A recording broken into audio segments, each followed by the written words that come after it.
where lust for a whole life and nothing but less makes people jump out of a comfortable pond into an unknown ocean. Welcome to that journey between the East and the West. Who says Rolling Stones don't gather moss? Hello, everyone. I am Meenu Gupta, your host for the day, and I'm delighted to have you join me every week as amazing people share their incredible and inspiring life stories of straddling continents. Thank you. Naming an enemy and declaring war is not something we learned in residency training or medical school. It's a common behavior in our society, steadily inculcated since childhood. When things get tough, we come out guns blazing. It's not just us. All animals do this.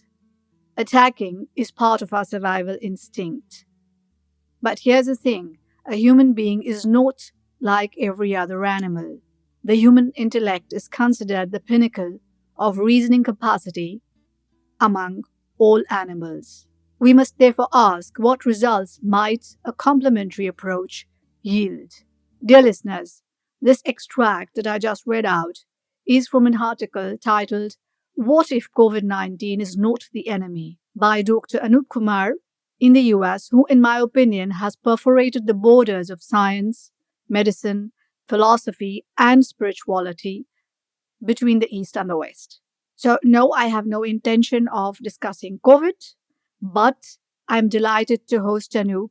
He's the co founder and CEO of Health Revolution, a frontline emergency physician, and an author of the books Michelangelo's Medicine and Is This a Dream? He's deeply entrenched in the entire ecosystem of healing and what constitutes health. So, thank you, Anoop, for joining me today. Thank you, Meenu. It's good to be here with you. And before I let my excitement of discussing subjects close to my heart get the entire reign of our conversation, do share a bit of your journey of life on this planet. And we can begin with who are you? Now, knowing your background, that query is a cakewalk. Well, I can tell you who I appear as, and I appear as a person on your podcast, as a person born in Washington, D.C., and who lived in India moved to India when I was 6 months old, lived there until I was 5.5 years old. So some of my earliest memories are from Kerala, in the village, running around barefoot in the rain and the sun, among the mangoes and papayas and jackfruits and the cows and everything else. And then we moved back to the DC area again after that. And I've been in this area more or less with a few stints elsewhere most of my life. Went to medical school with the thought of finding out what our medical system knows, and was exposed a lot to Advaita Vedanta, the non-dual philosophy, as a child, and that really framed the way I approached and experimented with life. On finishing medical school, I found that we knew a lot about little in medicine, about the human being. And so at some point, I couldn't keep that bottled up anymore, and it started spilling over in the form of books and talks and articles. Okay. And considering that you moved back to DC, and I gather your parents are from the Indian subcontinent, do you consider yourself then a third culture individual? Because generally that is a label, the world loves labels. So that is a label people generally give to individuals who are brought up in a culture which is not that of their parents. That's a good question because it gets to this idea of labels. I've never thought of myself as a third culture. I've never thought of myself as a first culture. I've never thought of myself as in terms of these labels. If I had to say it, yes, I guess so. I mean, I am in many ways a symbol of the name of your show, integrating East and West, in the sense that I moved back and forth, the philosophy of both, integrating the idea of health and healing in both. So that has been and is my journey in communication and integration. But if you're asking about my own experience, I don't necessarily identify as third culture or second culture or something like that. Okay, so that means that you were there was no dichotomy while you were growing up because some people feel it and face it during their everyday lives. So obviously you didn't come to that level where you actually felt it. There was a difference. No, I wouldn't say that. I think I did feel it very much so, which is why I set out on this work, right? Is to integrate the two and is to talk about the two. So I just never thought about it as a third culture. But yes, that is what it would be. It's about looking at these things that appear to be different, right? The so-called spirituality of the East and the so-called rationalism of the West. I don't think that really makes sense. I think they're both part of a human experience of the desire to know and experience. So revealing that, in a sense, is the work, and revealing that through the lens of what we call health and as what has always been health, as what health has always meant. And maybe we haven't realized it. That is the work. So I guess you could call that a kind of third culture, which to me is more taking the masks off of, let's say, the first and the second culture. Nicely put. I like the idea about the masks. So, having said that, you mentioned something which rung a bell. You said so called spirituality of the East and rationality of the West. I've heard that often. And now that begs to, I mean, I beg to differ. Actually, that means East is only spiritual, while I see actually a lot of consumerism happening there. And West is rational, so there's no emotionalism, no spirituality. No, it's a combination. There's a complete flow.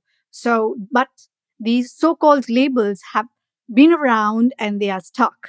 So your experience has been the same because, yeah, there's another question added to that. Going by some of the articles I read, I'm not so sure that you were popular in the medical community where you are right now. Were you? In a sense, no. Sometimes my supervising physicians who were in charge, they'd say like, "Can you just go discharge the patient or do this and just do that task and stop talking?" Because I would be asking about or talking about the health system and the foundations of the health system or something like that. I had to do a research project once, and I started talking to the research director about emergency medicine, which is my specialty, and the roots of emergency medicine and what they have to do with the state of healthcare today. And I remember him saying, "Can you just do a case report on diabetes?" So people don't necessarily want to look at the fundamentals. They don't want to look at the platform, the nuts and bolts that support our assumptions and our behaviors and our way of doing things. So in that sense, yes, but I still got along with everybody. Everybody got along with me. It never got to the point where we had to change everything about what we're doing. That's usually when the resistance rises, right? Or when you're challenging something. So today, for example, a great example of this is the topic of mental health. There's some things I say about mental health that challenge, especially a lot of professionals, right? If you're a professional in the mental health field, what we call mental health, it challenges a lot of what we think we know. And so I do get a lot of pushback. But on the other side, I've had several private conversations with doctors, including psychiatrists, who say, "I wish we could talk about these things. I can't talk about this because I would be considered crazy." So it's both ways that in public, I do get some pushback. I recently wrote an article about quantum. So tying what a quantum actually is to physics, to medicine, to health and healing. Half the people loved it, half the people lambasted it. So I think that's part and parcel of it. That if everybody's agreeing with you, then I'm probably not saying anything that important. Yeah, interesting. So, since you already mentioned the word quantum, I read back to something Max Planck in 1918, the Nobel Prize winner, said there is no such thing as matter. Now, what is your take on this? Matter, mind, consciousness? Because I read a few of your pieces and they are fairly interesting. So I would leave you right now to make sense of because there's a lot of material going around in the world. People then stick to one part which sort of goes with their existing belief system. It is easier to digest. something which does not go easily, okay, this is not right. So from your angle, you've done a lot of research, and I'm assuming not just research, a lot of contemplation, and you've gone beyond the contemplating part as well, I'm gathering, which we will come to that later. But yes, your take on mind, matter, consciousness would be very interesting. The most important thing nowadays in that conversation about mind matter consciousness or consciousness mind matter is actually a preparatory conversation about language and concepts. Okay, so I can use all the words I want, but how does that map to somebody's experience, right? What I'm calling mind, somebody else might call matter. The exact same experience. They may attach a different sound to it, which is matter as opposed to mind. And they attach a different sound to that experience, but they may mean the exact same thing. But if a billion people hear it, they may think we're actually arguing and don't mean the same thing at all. So we have to be very careful. As opposed to if I say table, most of us will agree, right? There's a certain overlap of experience of table such that there will be enough agreement that we can carry out our lives and derive meaning from the word. That's not the case with the word consciousness. That's not the case with the word mind. That's not the case with the word matter. There is a wide range of experience and association that maps with these sounds. And it helps to look at them as sounds first rather than just words. These are sounds. Matter, mind, consciousness. These are syllables that we have strung together that in any other language would be totally different syllables. So let's give a little space from these sounds to understand that there has to be a map that you and I are co-creating within ourselves that map a certain experience with a set of sounds. Okay, that's number one. So when I say consciousness, I use it in many different scales. Consciousness exists in many different ways. There is the waking state of consciousness, which we are apparently awake now, right? And so because we're awake, we can say some things. Now, when we sleep, we're not responsive to the external world, right? So there is no consciousness. Well, there's no waking consciousness, but there's still a consciousness there. There might be a dreaming consciousness. When you're daydreaming, there's a daydreaming consciousness. When you're in coma, you're somewhere else. There's that consciousness, even if the external world cannot recognize that there is consciousness. So the first thing to recognize is that there's a whole mess of consciousnesses, plural, out there that we are not actually articulating. And most of the confusion is there. It is the lack of articulation of the state of communication. It's not the communication itself. It's not understanding the 10 steps that we are skipping and starting on step 11 and hoping that people are going to understand. It's not going to happen. So please recognize that when we talk about consciousness, there are many different ranges and scales of consciousness. The one that I'm going to be using now is the most fundamental, which is that consciousness is what this universe is made out of. I was referring to that. Right. But the thing is that not everybody in the audience will know exactly. So I just want to be clear that we are talking about what the universe, the cosmos, everything is made out of, including images, thoughts, feelings, perceptions, objects, matter, subjective, objective. How could consciousness even be objective, one might ask, right? So the presupposition here is that consciousness is fundamental. And this consciousness then divides within itself, right? Just like you might have a cell that invaginates and cleaves itself into two, this consciousness, and in fact, why is that life? Because it's showing you exactly what consciousness does. This happens at different scales, the exact same phenomenon. This consciousness cleaves itself, as it were, apparently, creating a boundary. What is the boundary made of? Consciousness itself, of a different quality. Hence, it's not recognized by the two domains because it sees the boundary as something that is different as opposed to a reflection of itself. This invaginates and creates what we call the subjective and objective domains. That is the fundamental basis of first mind science, the predominant science and the predominant culture in the world today.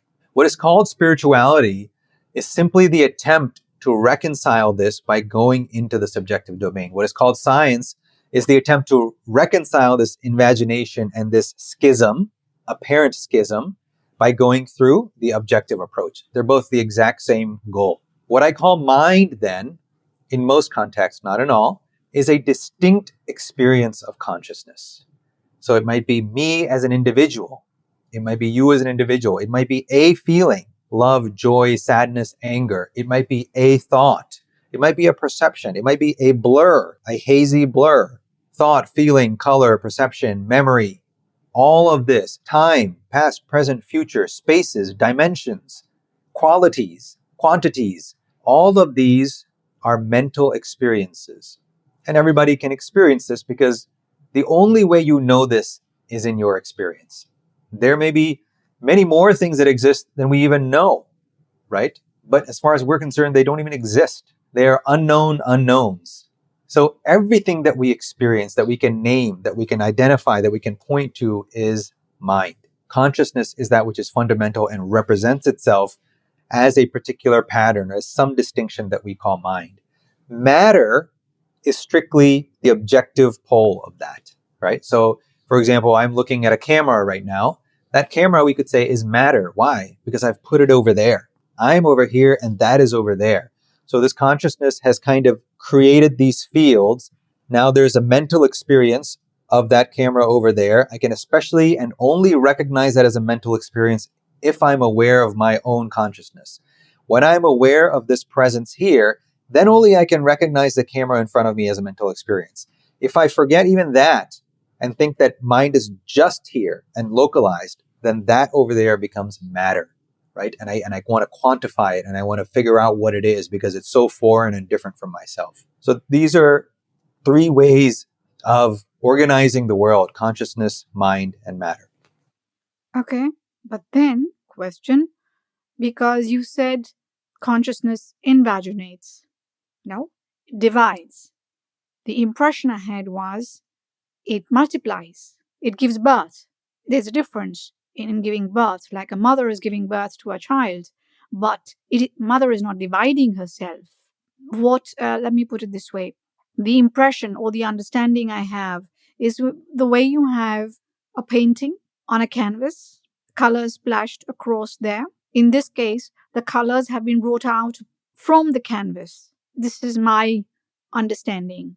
So please put forth your opinion there. I think it would help to talk about the three minds here. So the three minds are three different stances on what this cosmos is, what this world is. Three different views, three different world views on what this world is. And it's based on a couple things. Number one, the primacy of consciousness. So the hypothesis is that consciousness is actually fundamental and that consciousness is not created by the brain or created by matter, but it's actually the other way around. Matter is simply a pattern in consciousness. The second is that the key to unlocking this, the key to recognizing this is identity. Okay? It's this discovery of who it is that I am and what it is that I am. The first mind perspective is the perspective that what I am is this localized thing. So it might be this localized body. It might be this private localized mind, my personality, my thoughts, some sense of localized existence being fundamental is the first mind view. When this is the state of being, when this is the state of identity, this localized view that I have taken and masked myself with, that very same mask is reflected on the world. Why? Because remember, consciousness is fundamental. There is only consciousness at a fundamental level. So what is happening in one place is happening everywhere else also. So once this has taken itself as an individual and strictly this individual, it individuates every single thing. It individuates, this is essentially the process of creation.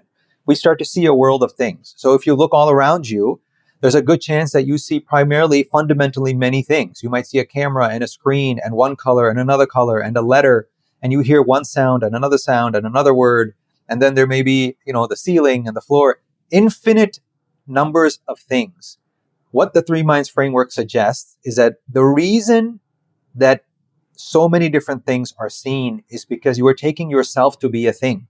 Once you take yourself to be a thing, you have thingized, to create thing into a verb. You're thinging consciousness. And so there's this thing and that thing and this thing and this thing and this thing. This is the first mind view. This is first mind science. I am the subject here. I'm going to study that. And by studying that, I will know the world, right? This is the assumption of first mind science. It forgets about the invagination. It forgets about the split.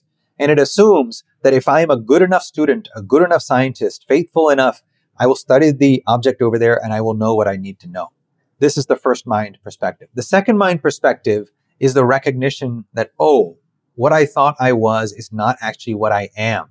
What I thought I was is a particular expression of what I am, actually. What I am is fundamentally not localized in space or time.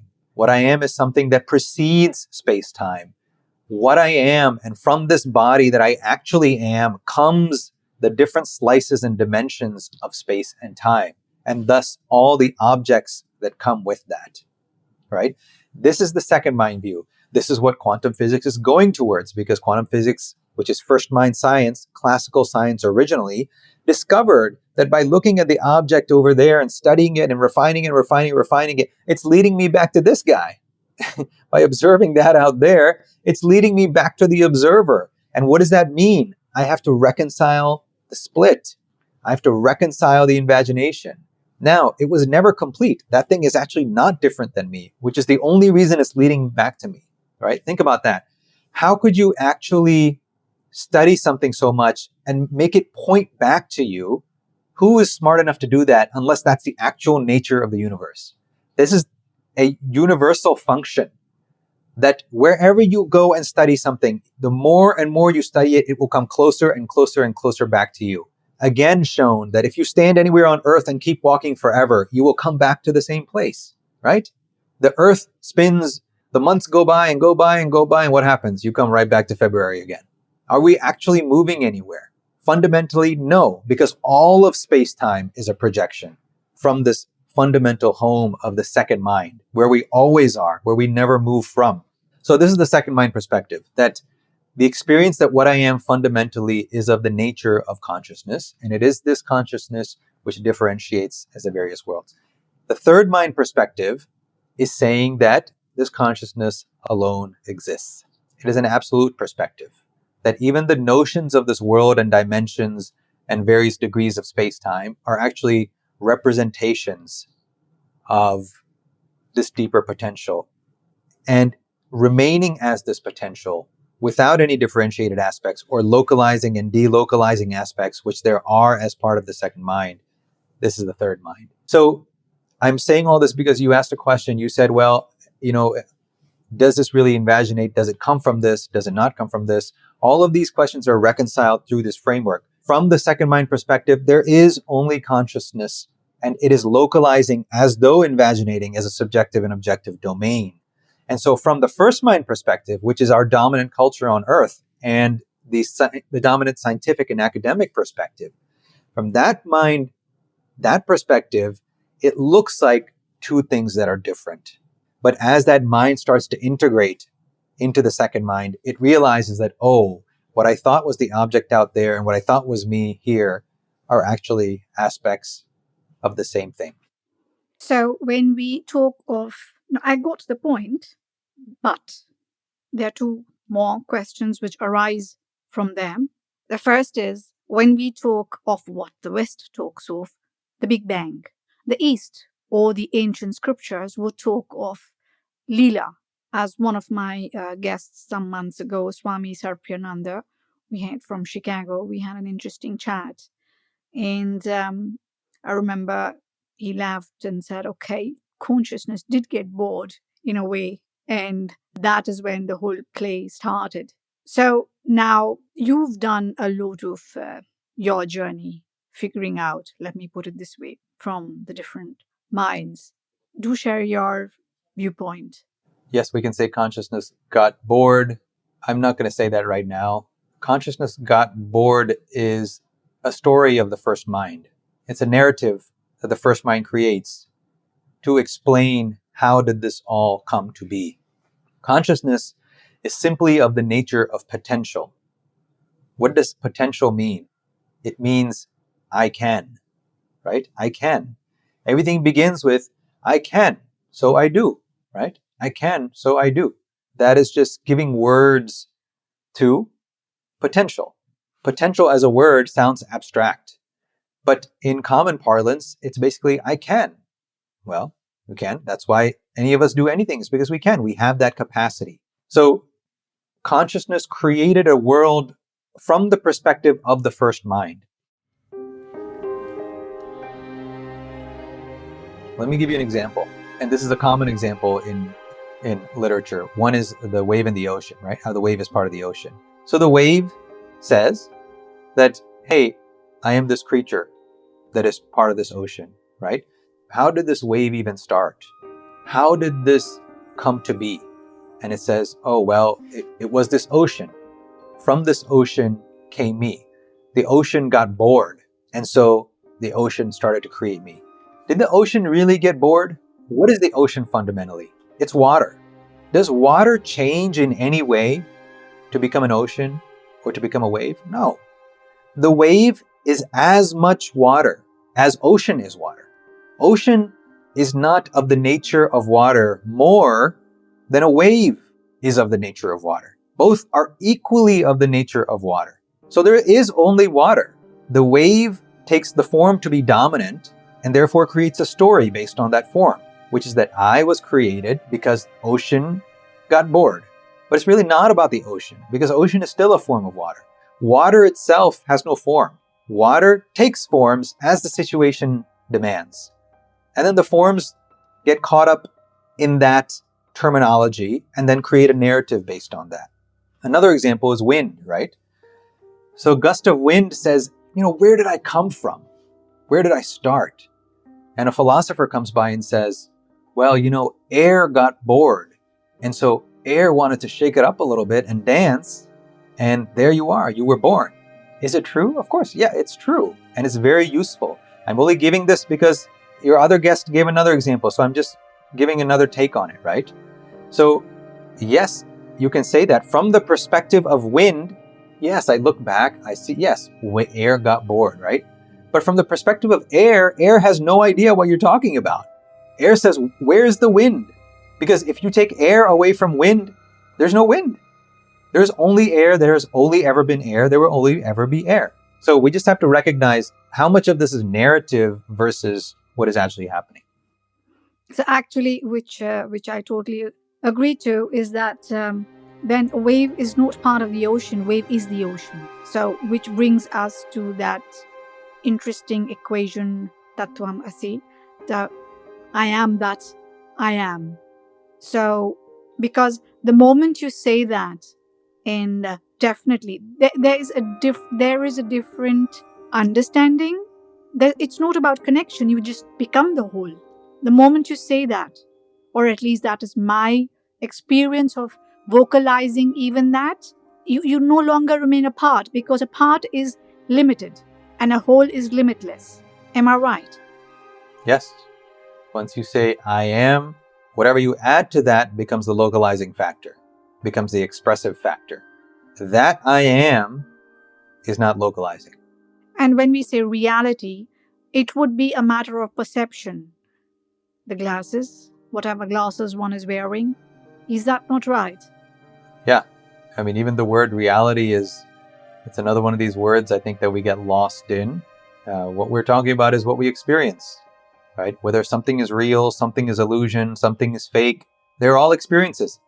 An illusion is just as much an experience as quote unquote reality, right? The mind doesn't discriminate between illusion and reality. That's a concept.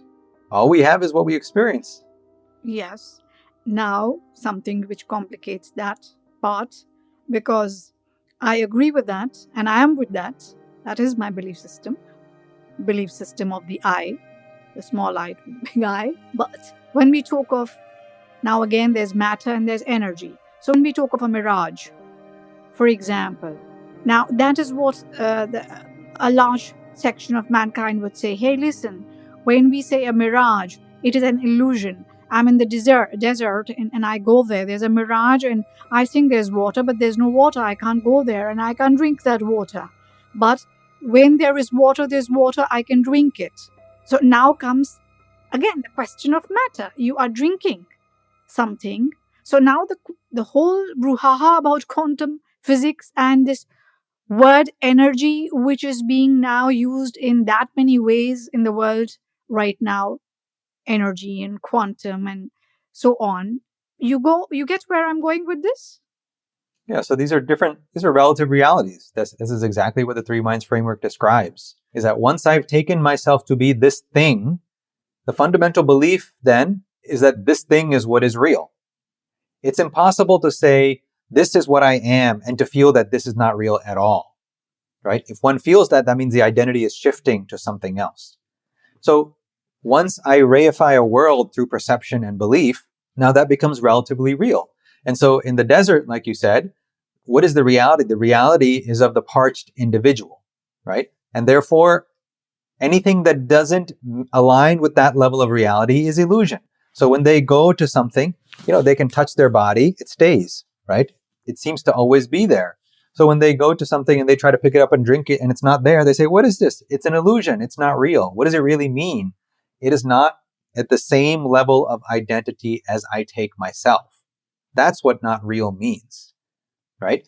But that person also exists in another way. That body is also a representation of what they are. I'm not talking about good or bad here. I'm not even talking about useful. If you're talking about useful, that person needs some water to live, right? At that level of identity, water is needed. I'm not challenging that. But I'm just showing how what we're talking about fully makes sense across all situations and realities. That person, even at that moment that they're saying this water is unreal, they don't recognize the degree of reality of their own body and their own predicament. Because if they recognize that, they wouldn't say, well, this is what's real and that is not real.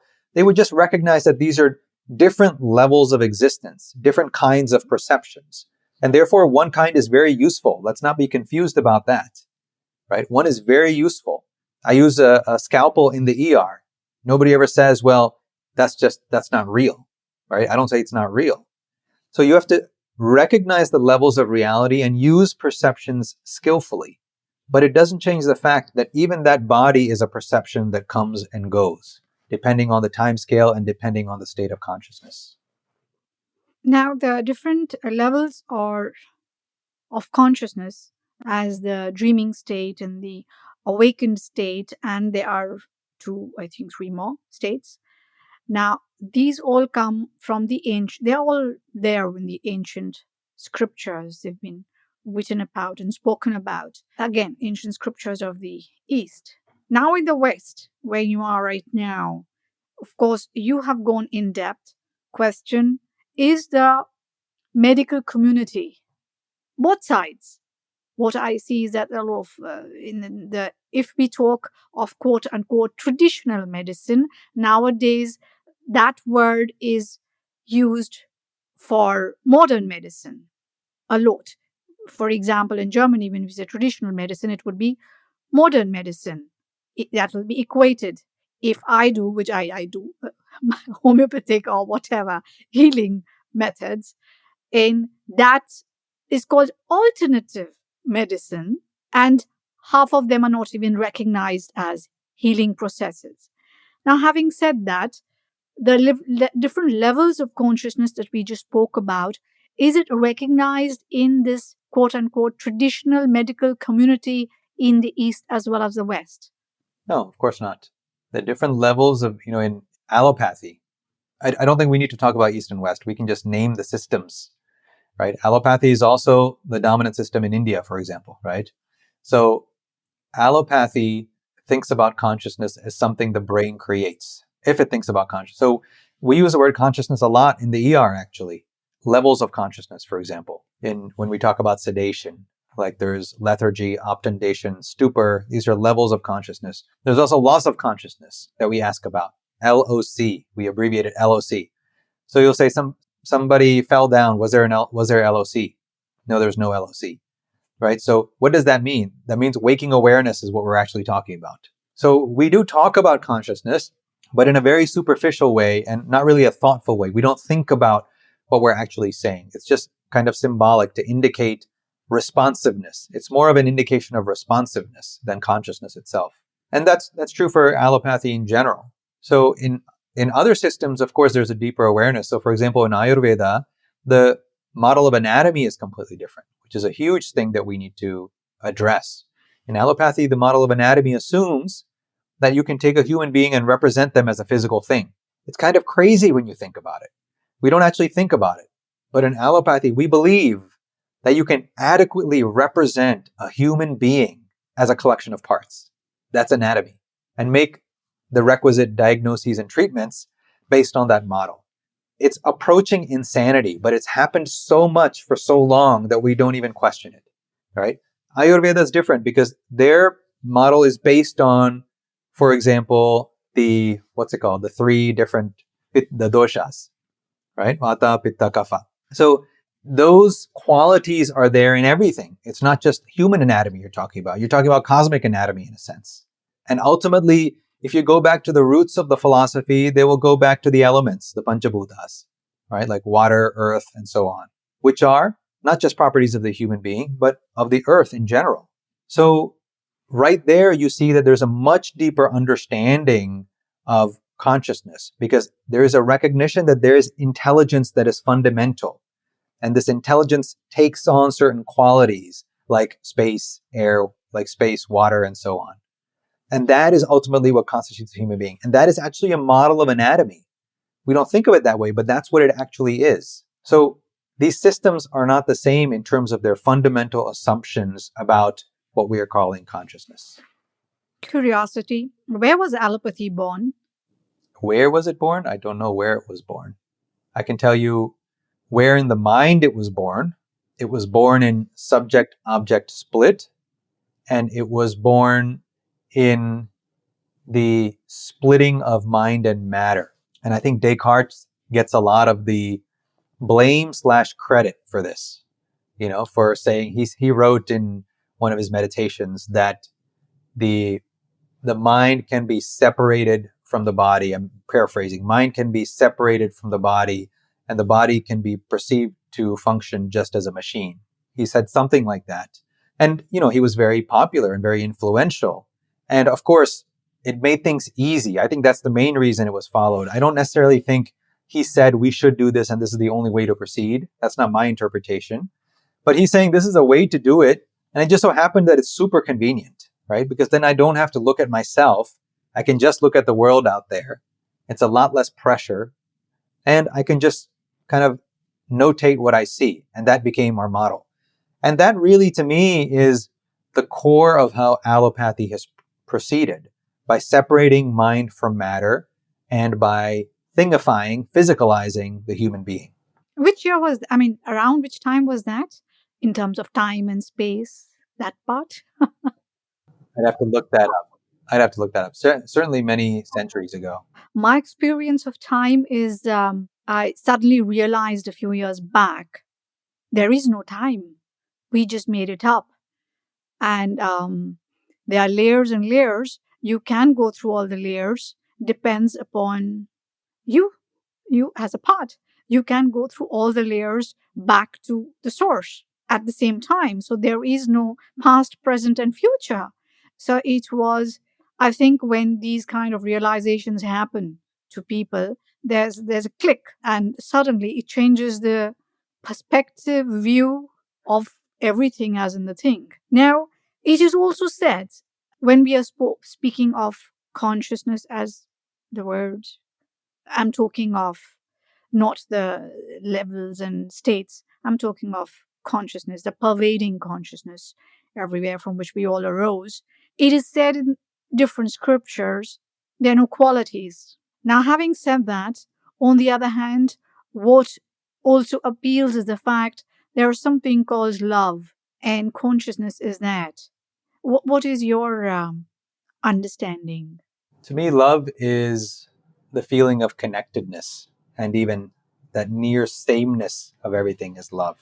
If we are separate from the first mind perspective and we're in this world of multiplicity, that movement towards connectedness, that draw is love. And so at the root of that is love in this, let's call it the second mind, right? Where the intellect and the heart merge, or the mind and the heart merge, to use mind differently. And that connecting and drawing together is this force of love, which is why love has this drawing quality, right? It draws us towards it. And it's this integrating quality. Even if it's not drawing us in space, even where we are, we start to expand and connect with even the space around us. And there's this kind of gelling that happens. So this is love, and this is one of the fundamental qualities of expansion and connection. Is that the fundamental nature of the world? I think that's a different question. I don't know how relevant that question is in the majority of spaces. So I think it's more than good enough to say love is the fundamental thing. Essentially, we are saying that the unity in diversity concept of when there is inclusion and connection, diversity automatically goes in that direction.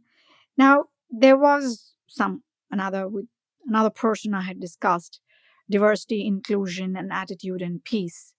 Because right now, in the physical world that we inhabit or we view, there is a lot of strife. And having said that, the way to peace, as in peace, would it not help better understanding of the levels of consciousness? Or is it that it is dependent upon the different identities and different human beings that who set out to do? Okay, it is as long as they consider themselves separate, they are not going to come together. And peace is difficult. What is your take on this? Would an understanding of consciousness to of another of the different levels lead to a different level of the world we are living in, or we perceive as living in? Let me put it that way. Anything that a person truly understands deeply is transforming because of what we talked about before. Anything in this world, if you study it deeply enough, it will lead back to you. It's a movement from the first mind to the second mind. Every field of study is that movement, whether or not it's recognized. Now, what to say of consciousness? If I objectify a consciousness in the first mind framework, and now I want to study consciousness. Now, of course, even more than anything else, you could say it's going to lead me back to me, which is actually, I'm publishing something on this in the next 1 to 2 weeks on what I call the recognition problem of consciousness in research that just seems everybody just glazes over. Basically, that I recognize and I define consciousness and study consciousness only to the extent that I recognize what it is. It seems so obvious, but it has to be declared, because you can have people who are in research for decades with multiple advanced degrees who write influential papers, but they can only recognize what they recognize as consciousness. No matter how much I intellectualize it and create methodologies, it doesn't mean I'm necessarily getting closer to what consciousness is, because the whole thing, the whole project is bounded by my recognition, right? So this recognition problem has to be stated.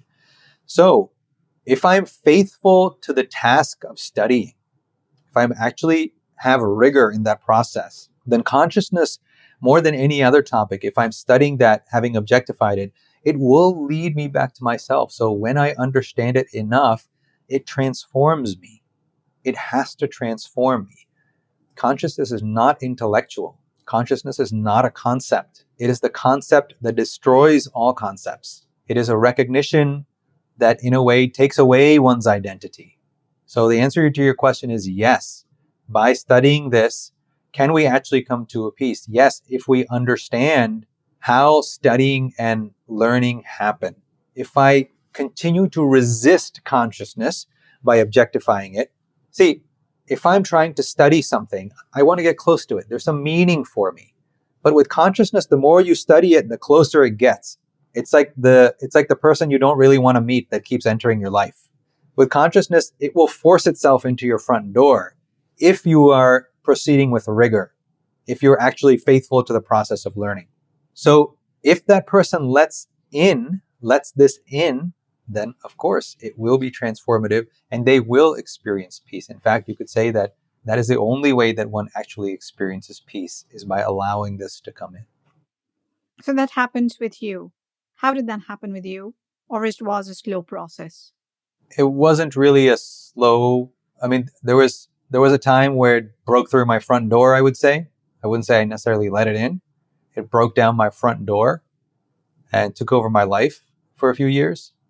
Those first few years were a process of integrating. So that was a slower process, but that was more so that I could communicate this.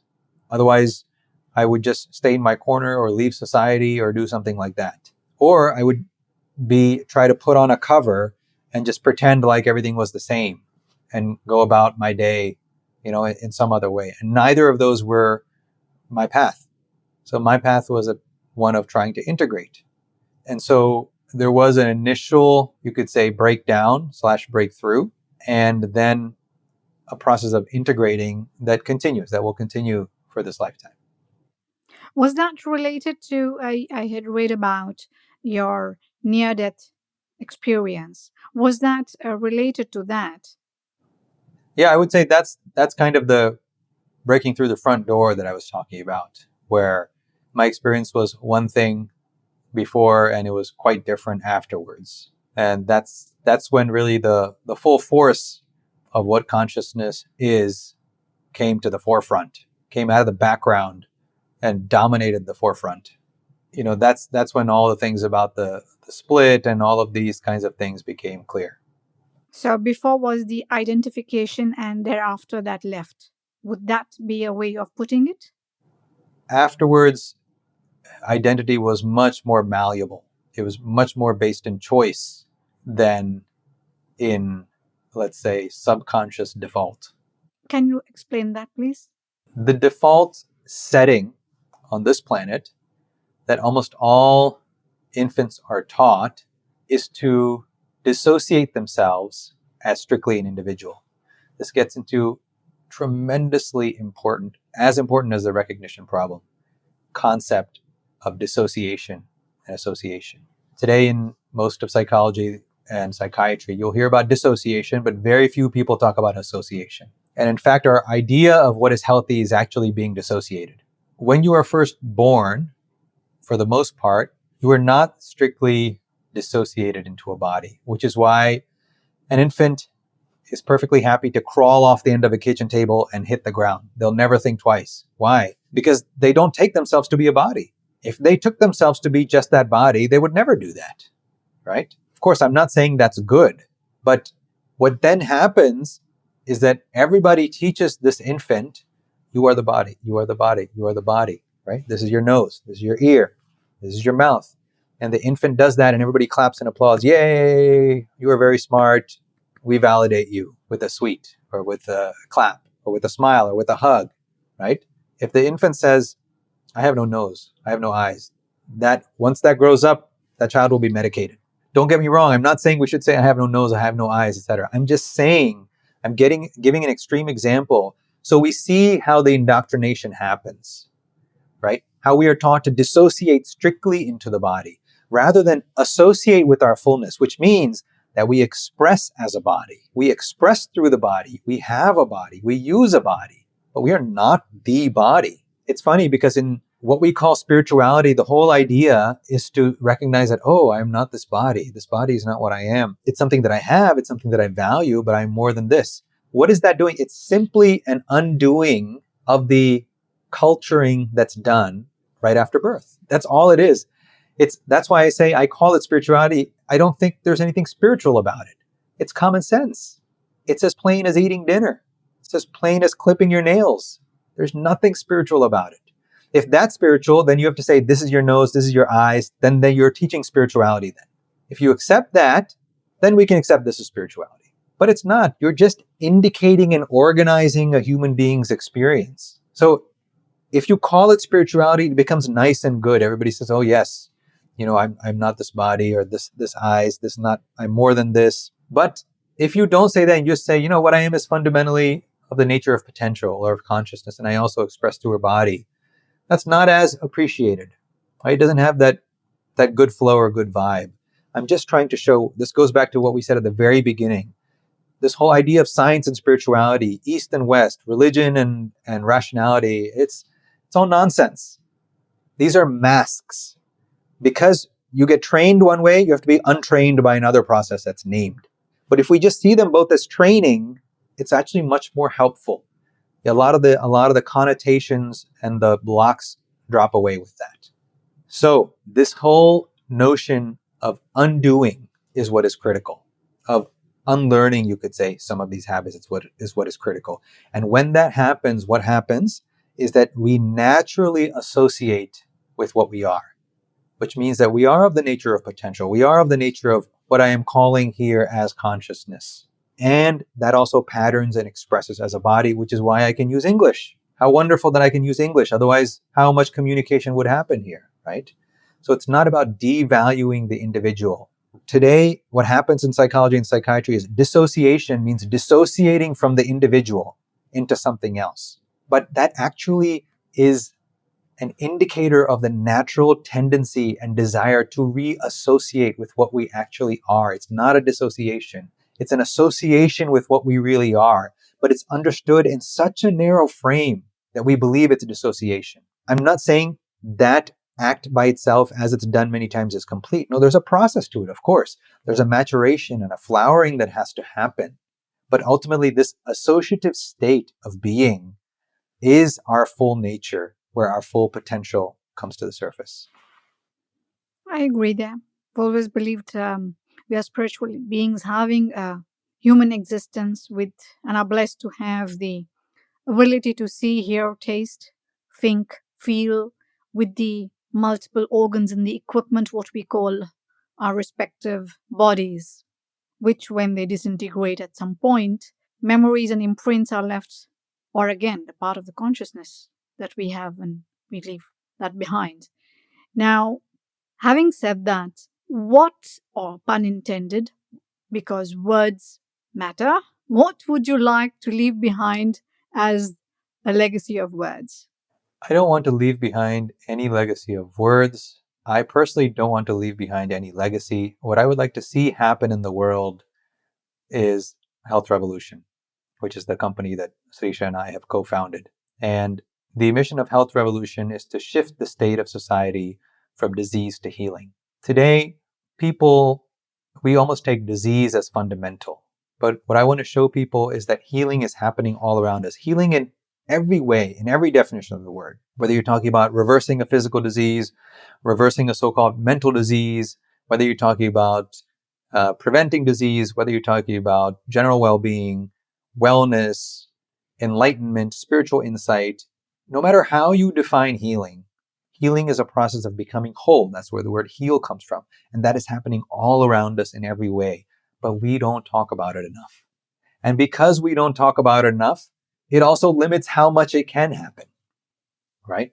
So the mission of Health Revolution is to shift the state of society from disease to healing. How? By sharing stories of healing is number one. And the more people hear that this is happening, whether it's reversing cancer, reversing heart disease, or reversing autoimmune disease, Crohn's disease, rheumatoid arthritis, schizophrenia, depression, whatever it is. I've interviewed many people who have reversed these, right? So-called reverse. It's actually moving forward and healing and becoming whole and integrating. We have to tell those stories at scale. So that's one of the things we're doing. Then we have to create a path forward, which is what we do through the 4 engines of nutrition, movement, connection, and rest applied across body and mind. That's a 2-hour conversation in itself. What happens when you do that? When you activate your engines of nutrition, movement, connection, and rest, the mind starts to clear out, the body starts to clear out, healing starts to happen, and you activate what's called mind-body flow theory. What is mind-body flow theory? It is the recognition that what we call the body is merely the pattern of the mind. The mind in a particular state of flow is what we call the body. There's no difference between the two, and no human being has ever found the line that divides mind from body. This again is our invention from that invagination that happens.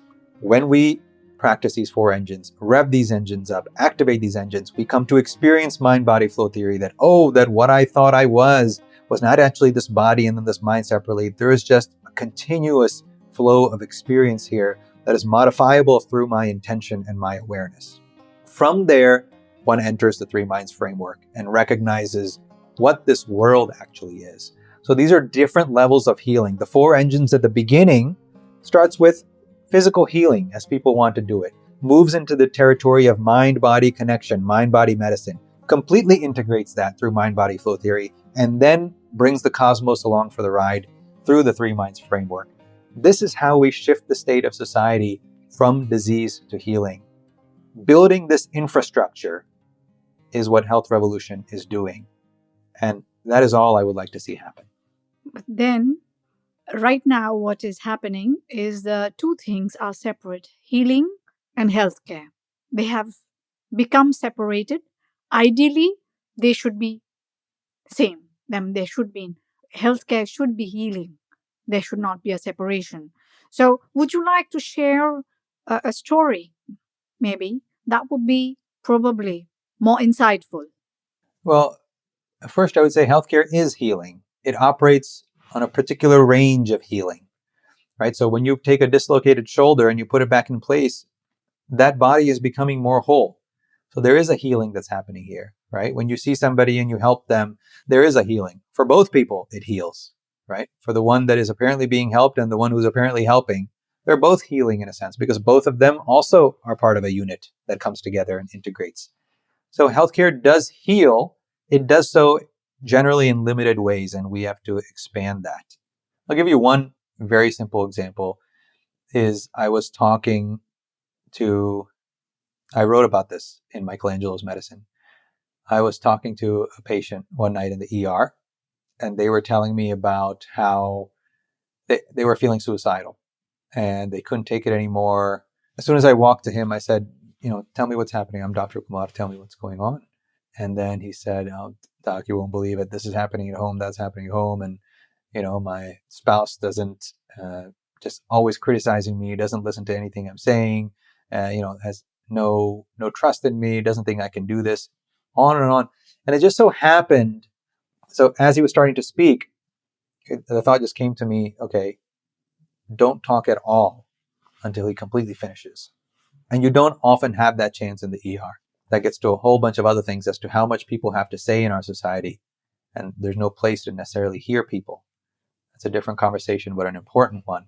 Often in the ER, depending on what's going on, you do have to jump in, right? And you have to find a tactful way to do that. But somehow, for this person, this intimation came to me. So I said, okay.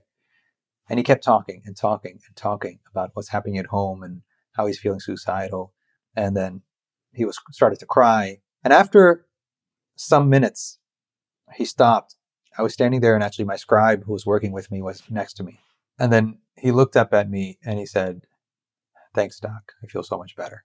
And in a sense, that was all he really needed in that moment. Did that solve the entire problem at home? No. But in that moment, that was all he needed. I didn't need to do a test, didn't need to do blood work. I didn't need to ask him questions about how he felt or what exactly was happening, or was he suicidal or was he homicidal? Was he having hallucinations? Has he felt this way before? Is he taking drugs? Does he have access to weapons? I didn't have to ask any of that. But by him letting out everything that had to be let out, and by me being capable of not disturbing that environment that was there, healing happened. It happened for both of us. It happened for me because I'm talking about it so many years later. If it wasn't healing for me, it wouldn't stay with me. So that's a simple example of recognizing the wholeness that connects us. Thank you for sharing that. And but it also seems to be also symbolic of what's happening across the world, the perceivable world that we live in, isolation or not being able to share. I think everywhere across the world, mental health issues have risen manifold. Again, with the same background reason, no ability to share, or I would not say no ability, no possibility to share. Yeah. So, what happened finally? Possibility to me is always there. There has to be a willingness to forge a way. There has to be a willingness to forge a way, that's in a way what health revolution is. It's in large part, it actually brings together my experiences in life with the work in the ER. So experiences that would be outside of professional life with the actual work in the ER, and seeing what it is that we can do and what we cannot do in healthcare, what it is that we do well, what it is that we really need to do better. So Health Revolution actually brings that together, and it's saying that the potential is here. It is possible. In fact, one of the phrases we love to say is healing is possible. Healing is possible. As soon as we recognize that healing is possible, there's a different movement in our lives, right? Our physiology changes a little bit. Our anatomy changes a little bit. At least our posture changes a little bit once we recognize that healing is possible. So possibility is there. Let's find the way together forward. Thank you. Thank you for sharing that. And having said that, there is no East and West, and there is no one consciousness or oneness. There is just consciousness. Thank you.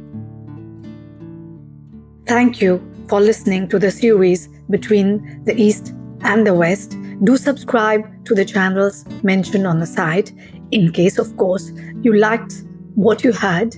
I am Meenu Gupta, the host of the series, and I'll be looking forward to your comments. We love feedback. Thank you once again. Namaste and bye bye.